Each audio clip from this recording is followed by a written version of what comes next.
Vous connaissez parfaitement ce sentiment. Vous venez de regarder un film d'horreur et vous avez ce frisson qui vous court sur l'échine. Vous vous demandez si tout cela pourrait être réel. Si un serial killer peut venir vous tuer avant que vous n'entriez dans votre lit, douce et chaude protection. Vos parents sont couchés et pour ne pas les réveiller, vous évitez d'allumer la lumière. Vous avancez à tâtons de l'obscurité oppressante de cette nuit nuageuse. Outre le bruit de la tempête dehors, vous avancez au rythme lancinant du tic-tac de la lourde horloge de votre salon. Pour certains relaxant, pour vous, stressant et oppressant. Puis, soudainement, vous entendez taper à la fenêtre. Vous vous retournez, votre cœur bat à toute vitesse. Vous vous approchez de la fenêtre.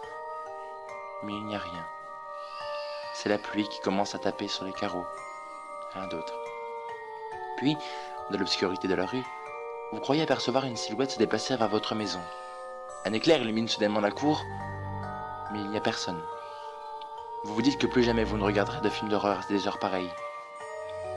Enfin rassuré, vous avancez vers votre chambre, à tâtons. Vous touchez soudainement un morceau de tissu. Vous sursautez, puis vous vous apercevez que ce n'est que le manteau de votre mère. Puis, alors que vous continuez à avancer, le bruit de l'horloge s'éloigne et vous n'entendez dans ce léger silence qu'un acouphène horrible. Vous écoutez un son du silence, le dialogue des ombres à votre approche. Bientôt, vous ressentez sur votre nuque un léger souffle froid. Quelqu'un serait-il juste derrière vous? Vous vous répondez bien sûr que non et pensez à un courant d'air passant par une fenêtre mal fermée. Vous recommencez à avancer vers votre chambre quand vous entendez soudainement quelque chose derrière vous. Vous restez immobile. Vous calmez votre respiration alors que les battements de votre cœur s'accélèrent. Vous demeurez telle une statue entourée par une obscurité qui semble encore plus oppressante. Vous avalez votre salive et vous retournez brusquement, battant le vide avec vos bras comme pour vous défendre à un quelconque agresseur. Mais il n'y a rien. Le vide. Vous entrez dans votre salle de bain pour vous rafraîchir le visage. Vous vous regardez dans le miroir et rigolez de votre stupidité, comme si tout ce qui se passait dans les films pourrait arriver dans la réalité. Bientôt, vous entendez un autre bruit suspect venant de l'extérieur, comme celui d'un couteau grattant le plâtre de votre maison. Vous ouvrez la fenêtre, le vent fait qu'une branche se frotte au mur. Brusquement, vous vous détournez.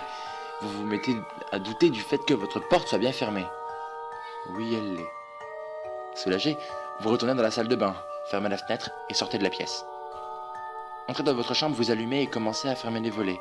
Il pleut toujours et le vent souffle à travers les branches des arbres, provoquant un horrible et effrayant sifflement. Vous jetez un dernier coup d'œil dehors. La nuit est calme, bien courageuse. Un éclair illumine votre jardin. En un quart de seconde, vous croyez apercevoir une silhouette obscure et surnaturelle. Une seconde après, un second éclair, et la silhouette que vous pensiez voir n'est autre qu'un arbre dont les branches s'agitent au gré du vent. Vous êtes maintenant persuadé qu'il n'y a personne dehors qui va tenter de rentrer chez vous pour vous tuer. Non, il n'y a personne dehors. Mais dites-moi, qui vous dit que personne n'est déjà rentré ?